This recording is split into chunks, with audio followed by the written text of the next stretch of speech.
రెడ్డి గారి ఆదేశాల మేరకు ఈ రోజు రాష్ట్ర వ్యాప్తంగా ఈ డిఎస్సి పై జరిగిన అవకతవకలకి జిల్లా కలెక్టరేట్ ఆఫీస్ ఎదుట ధర్నా కార్యక్రమం వైఎస్ఆర్ కాంగ్రెస్ పార్టీ యువజన విభాగం తరఫున చేయడం జరుగుతుంది. రాష్ట్రంలో కూటమి ప్రభుత్వం ఎలక్షన్ల ముందు ఇచ్చిన మేనిఫెస్టోలో మెగా డిఎస్సి 2 లక్షల మందికి ఉద్యోగాలు ఇస్తామని ప్రకటించడం జరిగింది.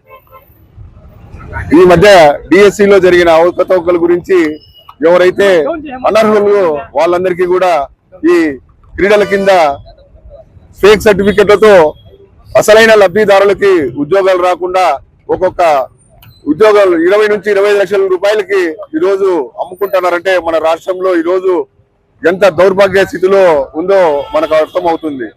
ఎంతో మంది యువతీ యువకులు ఎన్నో సంవత్సరాలు చదువుకొని కష్టపడిన వాళ్ళకి ఎవరికి ఈరోజు ఈ డిఎస్సిలో ఉద్యోగులు రాక చాలా బాధపడుతున్నారు. ఈ జరిగిన మోసానికి దగాకి ఎవరైతే మన విద్యాశాఖ మంత్రి లోకేష్ గారు వెంటనే రాజీనామా చేయాలి.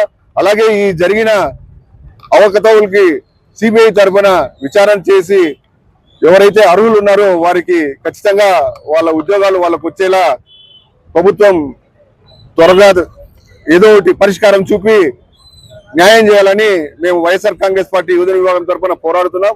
అలాగే ఎవరైతే దీంట్లో అనర్హులుగా ఫేక్ సర్టిఫికెట్స్ పెట్టి ఉద్యోగాలు పొందినారో వాళ్ళందరినీ కూడా కఠినంగా శిక్షించి ఇంకోసారి ఎవరైతే నిజాయితీగా కష్టపడి చదువుకుని వాళ్ళు లక్షలు వెచ్చించి కోచింగ్లు తీసుకొని సంవత్సరాల తరబడి వాళ్ళ టైంని వేస్ట్ చేసినందుకు కూడా ఈ ప్రభుత్వానికి రాష్ట్ర ప్రజలందరూ కూడా ఈరోజు చాలా పెద్ద ఎత్తున నిరసన వ్యక్తం చేయడానికి వైఎస్ఆర్ కాంగ్రెస్ పార్టీ ఈరోజు రాష్ట్ర వ్యాప్తంగా ఈ కార్యక్రమం చేపడుతున్నాం.